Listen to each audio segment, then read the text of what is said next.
Hello, friends, and welcome to the Handyman Success Podcast. Our mission is to teach and inspire by sharing the stories and insights of our guests. Whether you're a prospective, new, or seasoned handyman business owner, you will learn practical business tips you can apply today and be inspired that you can reach your goals and create a better tomorrow. I'm one of your hosts, Jason Call, owner of Handyman Marketing Pros. We equip small, family-owned handyman businesses with modern websites and SEO to help grow their businesses online. I'm joined by my co-host, Alan Lee, who has built his handyman business to a point where it runs without him. He now teaches others, step by step, how to do the same thing through his Handyman Journey business coaching. You can learn more about our marketing and coaching services by scheduling a call with us on handymansuccess.net. So whether you're patching drywall, sitting in the office, or making your third run to Home Depot, we invite you to pull up a chair and sit with us on another episode of the Handyman Success Podcast. Today, we are joined by Daniel with 5D Handyman Services located in Fresno, California. Daniel, thanks so much, man, for joining us today. If you could give us a little snapshot about you and your business and kind of how you got started in the handyman business. Yeah, absolutely. Honor and privilege to be here with you all, honestly. I think we'll get into this a little bit later, but it's been a long journey, but it's good to find a place where I feel like, I think in simplicity where I belong. Anyway, so 5D Handyman. 5D Handyman. So that has dual purpose or dual meaning. So 5D is diligent, driven, dedicated, determined, and most of all, dependable. Those are our core values as 5D Handyman. But you all heard my name. My last name is Dominguez, and I'm a family of five. So when I was sitting back, thinking about, man, what do I brand this business as? How do I name it? I didn't want it to be like, nothing against those that name their business after their own name, but I wanted it to be broader. I was already thinking bigger picture here, and primarily supporting my family. And so 5D, and then I came up with the 5 core values. So those came afterwards. And so we serve the Fresno and Clovis area. If you're not familiar with California, literally, if you look at the state of California on a map and you put your finger at the center of that state, you probably hit Fresno. We're at the heart of California. So we have like the beach is 2.5 hours south of us. And then we have the Great Sierra Nevada mountains and the Great Redwoods, literally like 45 minutes to an hour and a half from Fresno. So we have the best of both worlds, if I may. But we do have the dreaded summers of 100+ degrees, long stretches of heat. So this is where we are. And I'll stop right there and let you all ask away. Yeah, so if you could flesh out a little bit, like, how did you get started with your handyman business? Like, what was the story there? Were you have a job before that? Was it a part-time transition? And then kind of two-part here, like as far as like if you don't mind sharing kind of in this year's journey of starting to where you are now, like what did the actual like revenue look like? What is this year? Like what's your goal for this year, like revenue wise, so we can our audience can put numbers to kind of your story. So yeah, if you don't mind fleshing that out for us, man, that'd be awesome. Yeah. I'm drawing a blank. There's a gentleman in the handyman group on Facebook, and he's just up the road from me and here in California. Kevin Moles? Yes, thank you. There you go. Podcast. Yeah. We've had multiple phone conversations as well. But he put together, and if you're in the Facebook group, he's uploaded a document on there. It's in the shared files. It's a plug and play. It's a spreadsheet, basically, is what it is. So you can figure out what your numbers are. And I know that can be foreign language to a lot of us. But just get in there and start putting stuff in there, man. Just start, hey, man, how much do I want to make a day? And anyways, naming that for what it's worth, because Kevin, shout out to you, brother. That was super, super helpful for me and really set a foundation for me into what I needed to get to. So that's for starters. I think this year, we're looking at gross at 180 is our goal. With that being said, so in a couple of weeks will be end of year one. So I'm not even a full year in business yet. And so from March of 2024 to the end of 2024, we grossed 135 and change. And I was like, wait, I didn't know that number until the end of the year and really ran my reports and looked at my numbers. It's like, wow, I seen it on the weekly and on the daily, but to see in the end, and it's like, man, we didn't even work a quarter of the year. Hmm. So 180 does not seem far-fetched. And got a lot of ambition to hit that goal. I think backtracking a little bit though, yeah. My wife often prays that I would just, up to this point, would find a job and stick with it. And I say that coupled with she's told me that I'm a rocket scientist. I don't know about that, I've told her, but she would say, we've been married almost 10 years now. This year will be 10 years. And she was, over the years of marriage, she'd be like, I don't know how you know how to go over there and just like fix that thing. And then you walk over there and you like make that work over there, and that's even better now. And it's like, how did you learn all these things? Like, how did you learn all these trades? Basically, is what she was asking. Um, and so I've always had a knack at fixing things. A kind of a caveat here, there's a family photo of my side of the family before I got married. Man, this was probably, oh man, maybe 15 years ago. Yeah. And I didn't have any white hair, let's put it that way, my beard. But anyways, in the family photo, sticking out of my pocket was a pair of pliers. And my mom's like, "Yeah, that's Daniel, always doing something." Anyway, so that's kind of give you a sense of like, yeah, I'm always getting into stuff. My brain's always kind of been interested in how things work. Um, so all that to say, the last 15, nearly 20 years of my life have been in the nonprofit sector. So I've been working with people and trying to help people in whatever situations they were. My most recent role was with the local nonprofit here in Fresno. I was there 7 years. I was a director of neighborhood development. And in simplicity, that's really like community organizing is what some would refer to that. But we were nuanced in that we were more about resourcing and educating and equipping residents to be the change makers in their neighborhood. So that's a little bit different than coming in and like, championing the way for folks. Rather, we want to help them be the champion, right? So we're training them to be champions. So that's what I was doing most recently. And yeah, I think I got to a point where I'll be totally honest, I was tired.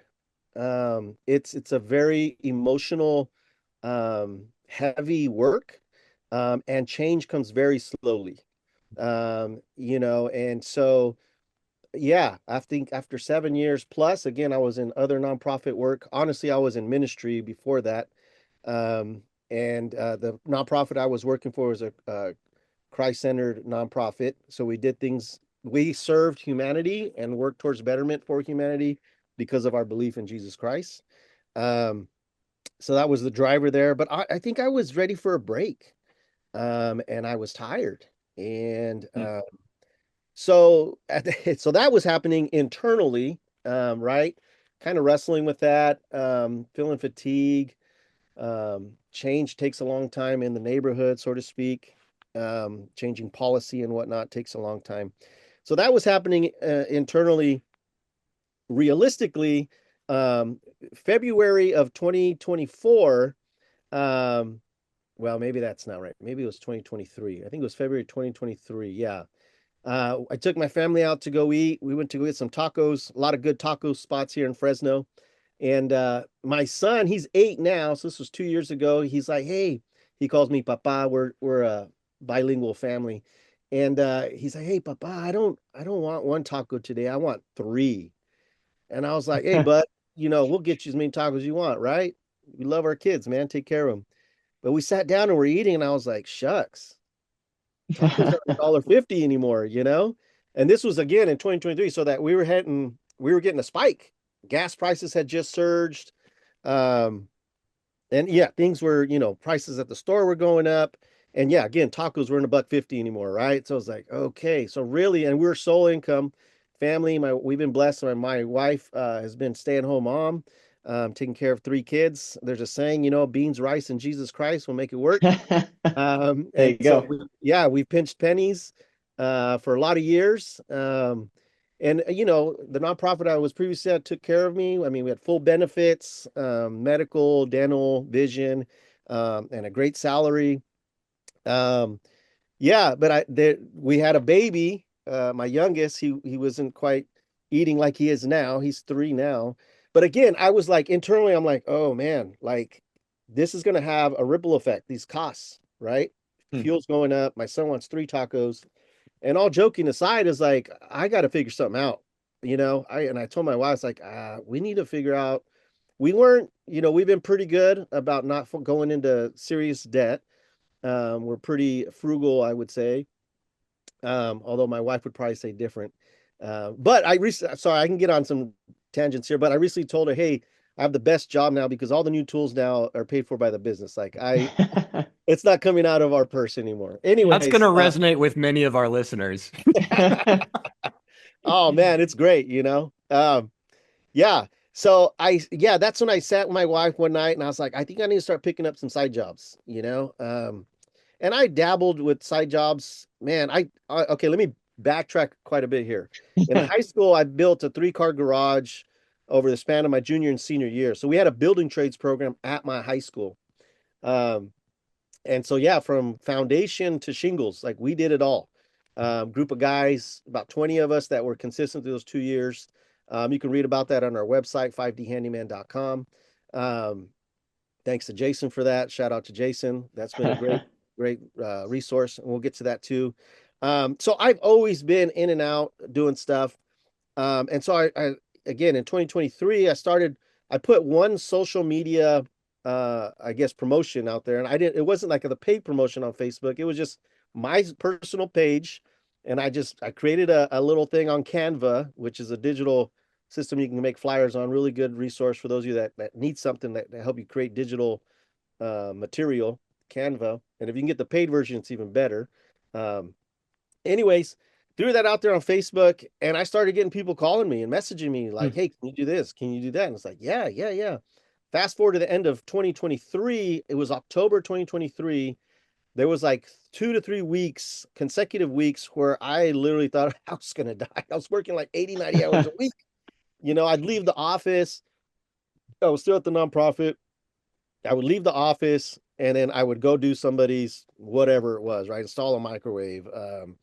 Yeah, I remember there was some apartments they didn't pass inspection because they needed the earthquake. Um, I don't know what the technical term for it, but it's the little piece that goes on the floor that you put the oven on so it doesn't tip, anti-tipping maybe, bracket. And yeah, just random things. And it was then when I realized there's something here, right? There's something that can be built upon.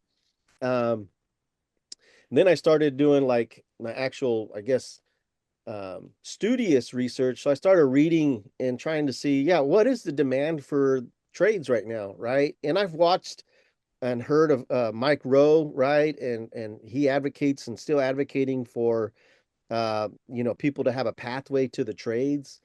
So I was reading a lot of his stuff. And I remember reading an article, I think it was Washington Post, had just come out with an article in 2023, end of 2023, and their projection was so this is in 2023, the projection was in the next 5 years, about 40 to 60% of the workforce in trades is going to depleted. It's going to be depleted. And there is no pipeline to infill that shortage. And baby boomers who are in the trades now are phasing out. They're aging out. They're retiring. Right. But what the article is saying is, we don't have anybody in the pipeline to get trained to fulfill those spots. And I was like, whoa. When I read that, coupled with what I was already experiencing in the field, and some of the other readings and research I had done, I was like, let's do this. Like there's a great opportunity here to capitalize on. Um, and so, yeah, I talked with my employer. They wanted me to stay another year. I was like, I'm ready for a change, and I'm excited to engage this opportunity. So, yeah, fast forward to 2024 March. That was when we transitioned and went full time into 5D Handyman. Right away, we got our website set up with Jason. I made business cards. If you can see the video, I've got my nice button shirt, and I have a friend of mine who's got his own embroidery machine and some screen printing. So we got some of those things made.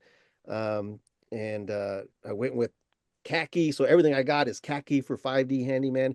I just kind of knew I need to have an image and it's got to be consistent, right? And people need Yeah. to be familiar with or become familiar to what 5D looks like.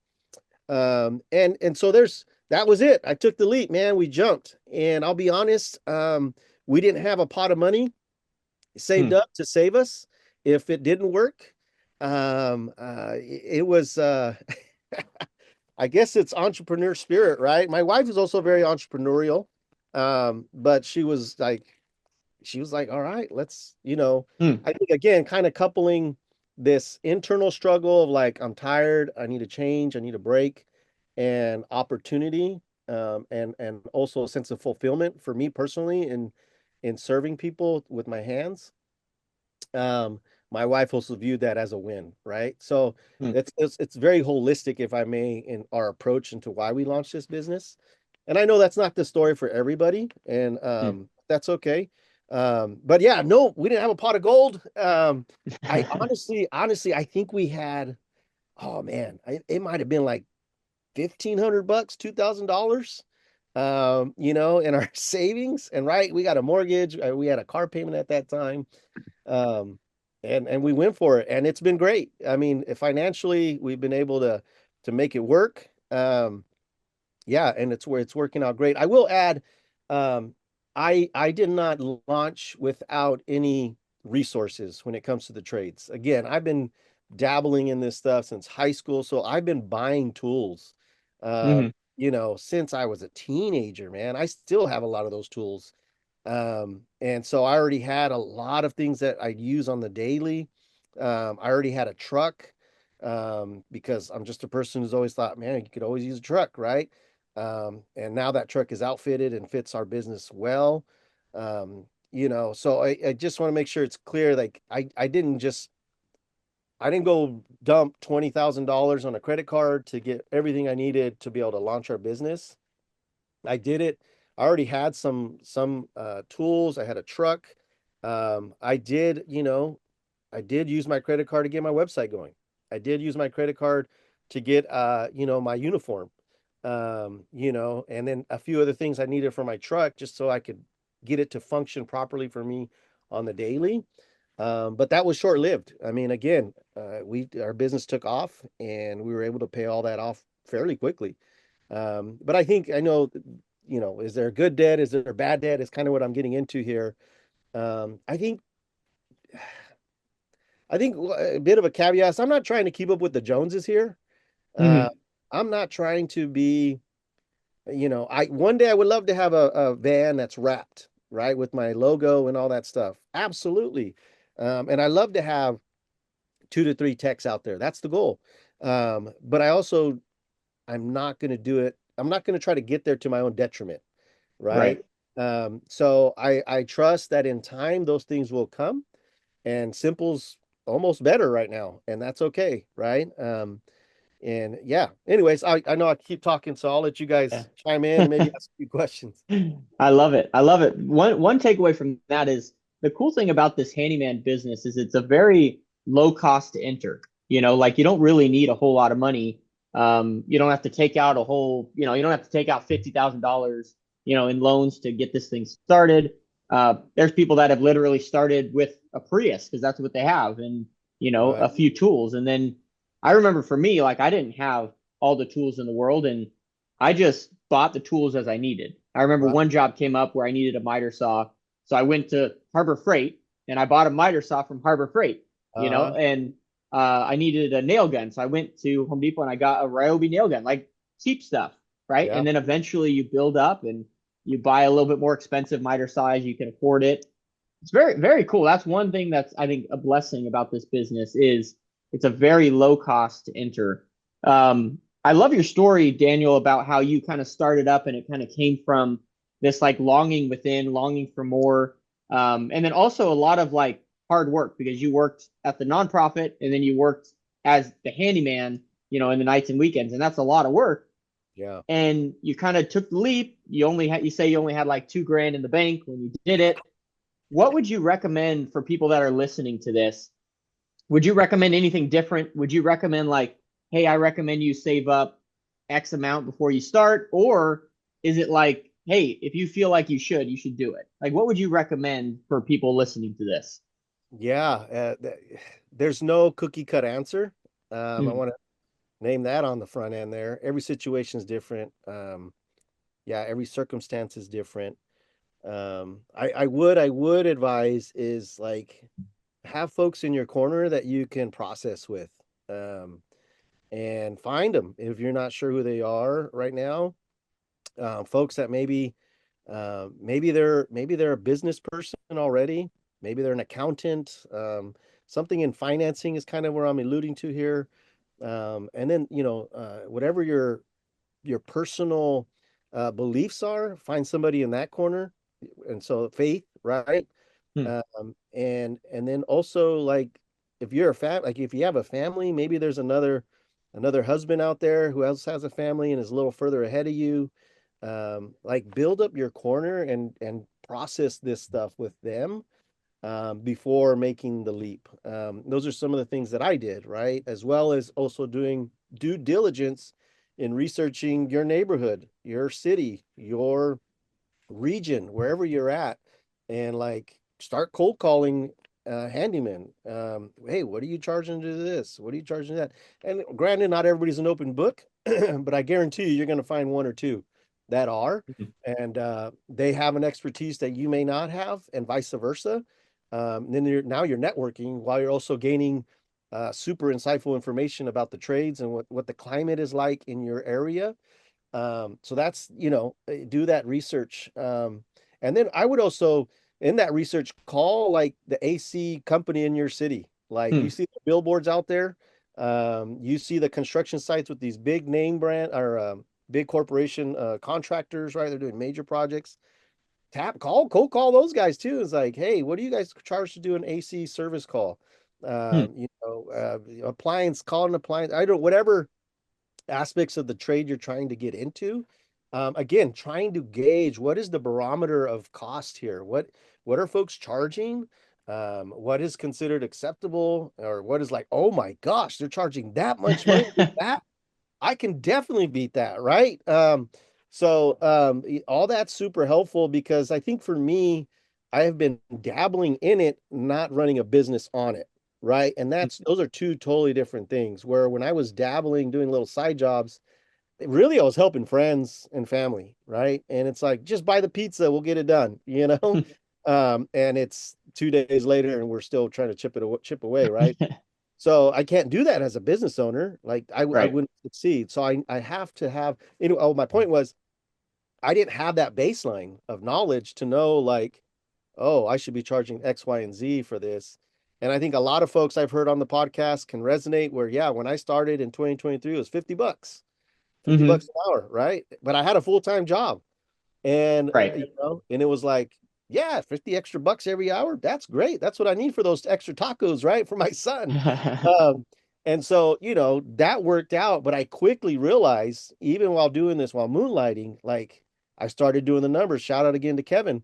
Like I started plugging in those numbers and I was like, oh, like this is good side money. Hmm. This is not good. This is not penciling out, right, for a year worth of living for my family. Right. I cannot do this at 50 bucks. And quickly, again, October 2023, and I worked a lot of hours. By November, I was already chipping up or bumping up to like 85. And folks are like, oh, I was waiting for that. Like that was the response I was getting from my clients. Um, I remember one of the first jobs I did, one of the first significant jobs was a minor kitchen bathroom remodel. So we put a tower shower surround in, replumbed there was no shower head, so we replumbed that or plumbed it in, excuse me. Anyways, I was doing 50 bucks an hour. I did drywall, texture, a whole 9 yards. Um, and I remember like after we finished that project, I told my client, I was like, hey, that was really great work. Thank you so much for the opportunity, but I'm gonna have to do 85 an hour now. And that was her response was like, "Oh, I knew that this was coming. It's about time. You deserve it." Like she's like, "I knew I was getting a good deal." You know? Yeah. So she knew and she's like, "I was waiting for that. It's you need to do that." And I was like, "Oh, like it was so easy to like, Hmm. because internally I'm telling myself a different narrative, like, oh shoot, I'm jumping 35 bucks here. I'm gonna lose my client. They're gonna be like, what in the world? And that happens sometimes, to be honest. But no, I'd say 9 times out of 10, my clients are like, that's fine, Daniel. It's great. You do good Hmm. work. You pay attention to details. You clean up after yourself. Um, yeah, well, that's great. So Yeah, I love what you said there too. Well, firstly, there's difference between taco money and like household income to be able to provide, right? Taco And money. connecting that with knowing your numbers. The spreadsheet, Kevin Wool's Dynamic Handyman, that's in the Handyman Journey Mastermind group, I'm sure. If you're yes, listening, not a part of that, Hmm. we've shouted out Kevin quite a bit. Great dude. We've had him on the podcast. Might have to have him on again. But absolutely. anyway, when you start to understand your numbers and see the spreadsheet show you that number, like 85, 100, whatever it is, and you're like, oh, crap, I've been undercharging big time. But knowing the numbers can hold you accountable to charging what you need to be charging and what you're worth. And also give you confidence because when you see the number and you've honestly inputted your expenses and what you need, when you get that verification based on the research and the math, it gives you confidence to be like, that's my price. And I understand like if that's too expensive for you, they are cheaper, but when you want it done right and this great, customer service. So we encourage everyone to know their numbers. So thanks for that encouragement, Daniel. And the spreadsheet with Kevin, when you see that number after inputting your values, it gives you confidence to raise your price and charge what you need to be charging to provide. So kind of transitioning a bit, you kind of alluded to some, but like the marketing side of things, when you got things started, you started in February of last year, did about 130,000 off 9 or 10 months. The goal this year is 180. If you don't mind explaining, like what has gone into your marketing, networking to get clients, leads, get repeat calls? If you don't mind giving our listeners a little guidance on what you've done so far to get the phone to ring and jobs on the books. Yeah. I think right now the way things are going, it's referrals, personal referrals. So clients I've done work for referring me to other folks, and they're calling me. That is the highest um, percentage of those that are calling for 5D services. Second to that is folks going to our website and finding us on Google and like, hey, along with all those folks that you all in the industry know, you get those random emails. I need 10 doors and 4 this, 5 that. And by the way, do you take a check? Like, those come in every once in a I while. live out of state. Yeah, right. Yeah. My cousin's gonna be there. Anyways, we can all tell stories about that, right? Um, but secondly, yeah, would be from our website, folks emailing, submitting a request for an estimate. And yeah, shout out again to Jason. And the website is phenomenal. I've gotten so many compliments on that website, like, wow, professional, very good. And I think to your point there about knowing your numbers, it gives you confidence. From the clientele side, seeing that website gives folks confidence to want to Hmm. inquire about our services. It just raises the bar of like who we are and what we can provide. But then they also get an insight of who I am and kind of the story I shared is in a very short paragraph. Like I've been doing this since I was in high school, and it's a picture of me and my wife, and like, 5D means these values, but it's also our last name. Like, so I think Right. that a sense of familiarity for our client to be like, oh, I know who's coming to my house, right? So in my previous work, it was all about who you knew, right? So in our efforts in helping people get connected in the neighborhood, it was like one of the things we would teach is like you meet somebody. So I meet Alan today, and we have a conversation about I don't know the crosswalk at the corner, right? And it's like Alan, anybody else in the neighborhood that I would like to have this conversation? Be like, oh yeah, Betty, down the road. Hmm. So when I go talk to Betty, I'm like, hey Betty, I was just talking to Alan, and he was saying you may be interested about this conversation. She's like, you know Alan? It's like, yeah, I just talked to him yesterday. So right away, we've made a Hmm. bond, right? There's a sense of familiarity that brings a sense of comfort and trust already just because we know each other's name, right? Hmm. I just think that's the value of the website is it brings a face and a sense of familiarity about who you're going to engage with. And I think again, why my number one our highest percentage of referrals is those personal referrals. People have met me, they confide in me, they like the way we operate, and want others to glean from our services. Um, yeah. So, advertising. That was the other part of the question. Yeah. So again, yeah, launched the website right off the get go. I remember, yeah, that was a hard pill to swallow because there's a cost, a front end cost, Hmm. right? That we're gonna have to carry. And I remember talking to my wife about that, and we wrestled with it for a little bit. But again, based on what I just shared, I knew that was going to help set the standard for what people would expect when they called 5D Handyman. And it's paid off, Hmm.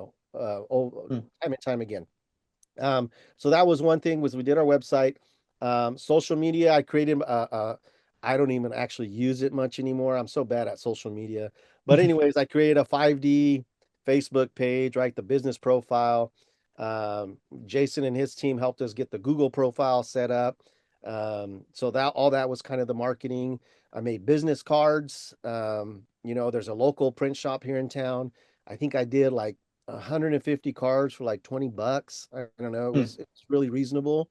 I didn't want 500 because again, we're on the front end of this thing. Is it going to go, or my kid's going to be in the backyard chucking business cards?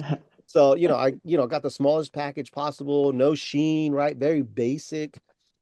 I made the template on Canva again. And so yeah, that was it, honestly.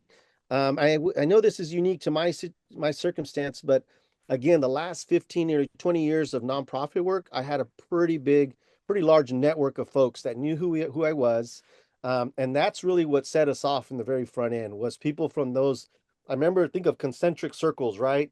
And that center circle was all the folks I had really met through my nonprofit work and ministry work in the last 15 to 20 years. Hey, Daniel, so excited about your business launch. Do you know how to do ceiling fans? Yeah, absolutely. Right. Now I'm doing a ceiling fan. Right. And that just kept continuing. And that lasted probably about 3 to 4 months. And I know that's unique to our circumstance. But what happened from that was now their friends were calling us, right? Hey, you were over at so and so's house, you did this and that. Do you know how to do X, Y, and Z? Yeah. Can you give me an estimate? Great. You know, so, and that lasted probably another, I don't know, I'd say 3 months. And in the midst of that, kind of a funny story. So somebody is very interesting. Somebody I used to go to church with, man, this was probably 20 years ago. I hadn't seen her in a while.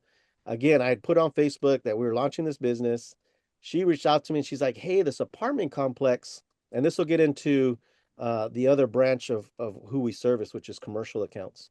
Um, the apartment complex I live in, they need a maintenance guy. Can you call this person? She's the property manager or the on-site manager. And I'm like, well, I'm not looking for a job, right? I don't think you quite understand. I talked to her, my friend, about it, and she's like, well, I understand now, but I think you should call her. So I ended up calling this woman. She starts telling me about the job description. I'm like, well, I'm basically like an independent contractor. And I'm just looking to do work. Whatever you need done, you can hire me per job. And she's like, okay, well, I'm having a real hard time finding somebody. And they have, I think it was Spruce Point. That was, I don't know, maybe 65 units. Uh, and their garages, the trim on the garages was rotted at the base, even some of the cross beams on top. And she's like, "How much would you charge me to swap those out, put in some new wood on there and paint them?" I was like, "Well, let me put a bid together." So we did. I did 3 garages for them, and she loved my work. She's like, "You even caulked the seams before painting?" It's like, "Well, yeah." Anyways, that continued on. That kept happening. She's like, "Well, every month I have this much money I can spend on um, upkeep at our apartment complex, and these garages are a priority. So I'll just hire you from now on. Every month, come and do 3." And it's like, oh, this was great. Um, Great revenue, great relationship. Well, come to find out, she submitted my name to their property manager, which is now, I mean, this property manager oversees, I think it's like 54 properties, which there's commercial, there's multi-site. Most of it's commercial office space. And then they called me and said, "Hey, can you come in? We'd like to talk with you." And it's like, "Sure." Having no idea what's going on, I get in there, I meet their management team, um, and basically they're handing me a contract. But like to put you on contract for 2 years and call you for whatever we need. And Wow. like, okay, that just like literally fell in my lap because a friend that I used to go to church with was like, "Hey, just go talk to my manager." Like, right? So again, talking, networking, building friendships leads to these kinds of things. So we got that contract, and that's when the light bulb went on for me. When I started doing work for this particular property manager, So in commercial work, there's a service call fee, right? Where in the residential work, I don't necessarily charge a service call fee. I don't put that on paper, right? I do have an hourly minimum that I'm trying to hit. And basically, I will tell a client, like, hey, that's a 10-minute job. If you can use me for an hour, I think that's the best case for both of us. You're going to get the best bang for your buck, and we're going to get a lot of good stuff done at your house, right? Um, but in the commercial world, it's expected that you do a service fee or a service call fee. Mm. I didn't know that. So um, Hmm. the one of the gals at this particular property management company, one day she calls me out of the blue. She's like, "Hey Daniel, I really like, we all like you. You like your work." She's like, "You're not charging us a service call fee." And I was like, "Oh, what's that?" Like, I was so green to that, right? And she's like, "Well, a lot of these other companies, they charge us just to come, just to get to the job site. And then they charge per task that they're completing." And I was like, "Oh, I didn't know that," right? One of the questions I never asked some of the folks that are already in the industry is like, "What do you charge just to go out?" I would ask, "What do you charge to do the job?" And nobody ever told me, "Hey, this is what we charge just to go out," right? So it's like, okay, that was new, and that was definitely a light bulb moment for me. And I started to realize there's a lot of potential here because, again, going back to earlier in the conversation, the demand for folks to do quality work, to be punctual, to be clear communication, be able to send a professional invoice and a professional estimate, all those things is very slim. And I think in Fresno, there's a lot of folks that can do the blue collar work, if I may, but maybe not at a professional level, right? And so these property managers are looking for that, right? They want somebody basically they can plug and play. They can say, "Hey, we need this done over here." They know you're going to send them. You started the job, you ended the job, and then they get an invoice and they're rolling. They're like, "Great, my clients are happy, my tenants are happy. Send them another one," right? Um, so, anyways, that opened my eyes, and I started going and talking to different commercial property management companies. And that's our big push this year is getting more property management companies as clients. And so I'm literally on the fence as to this is just me internal processing out loud with you on the fence about doing residential and commercial. I do see a lot Mhm. more potential for commercial. Yeah. Uh, when I this is my own theory. I don't think I have any research to support it, but when the economy as it is now is getting tighter and tighter, I have a sense that the residential is going to respond more quickly than the commercial. Commercial still has attorneys that need offices. They still have clinics that need rooms to be serviceable or to be usable for their client or their clientele. So they're not going to respond as quickly, is my sense, anyways. Therefore, I will continue having steady work as we move forward, and maybe even during rough times. Granted, eventually they'll get hit too, but I think it'll be at a slower rate. That's my sense, anyways. Yeah, if I Uh, could pause real quick yeah, here, go ahead. Daniel, I think that observation's super astute. I think you're correct in that. I want to recap some important stuff that you outlined, and then toss to Alan so we can keep talking about commercial work because this is something that I know Alan has had a heavier focus in the last like 3 to 6 months, and so we'd love to keep talking about commercial work. I just want to connect the dots here real quick too. A really foundational thing that you do super well is trust. You build trust and relationships. And so I encourage everyone out there, like use your family photo, your personal photo on your website and your marketing. Be friendly and helpful and professional in your communications because this fundamental customer service and authentic care to help is the fuel to those referrals. It's not just showing up and doing a good job being like, bye. It's cleaning up, being cordial, being professional, earning the right to be referred. And so I just want to commend you on that, Daniel, of that trust and that earning the right to be referred is more than just a website. It's more than just a logo truck. It's more than just doing a high quality job.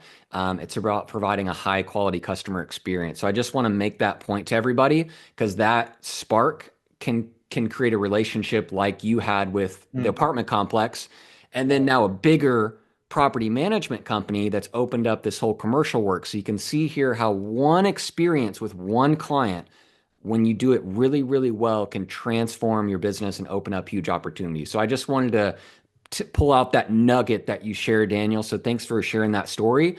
So let's move into the commercial work topic here. I'm going to toss over to Alan. Wait, real quick before we Yeah, go transition. ahead, man. Yeah, I think it's a privilege to do what we get to do. Hmm. I think we're entrepreneurs and we chose to go into this field. And I tell my clients that all the time. It's like, I don't have to do this work. I get to do this work. Hmm. And that's a different mindset, right? When I go to complete a job or fulfill a job, I have multiple clients that have given me the access code to their front door. Like, Hmm. hey, we're gone this week. We're in wherever. But love it if you can get these things done. Here's the code to get in and out. Great. They know they're going to get a notification when I show up. They know they're going to get a notification and pictures when I'm done. Yeah. And so again, I think that's what you're sharing there, Jason. Absolutely. And just a word of encouragement. I know I have a personality. I'm like a chameleon. I could really get along with anybody. I've been blessed with that gift of the gab, as they say. And if that's not necessarily your gift, that's okay. Somebody, again, building that corner. I mean, maybe down the road you can pay somebody to be that person. But maybe there's somebody in your network, maybe it's your wife, your girlfriend, maybe you're a woman listening and it's your boyfriend. Right? That can be that person for you to just have that phone conversation with folks, or can send that courteous text message. Basically what I'm saying is don't be discouraged if like that's not your gift set. That's okay.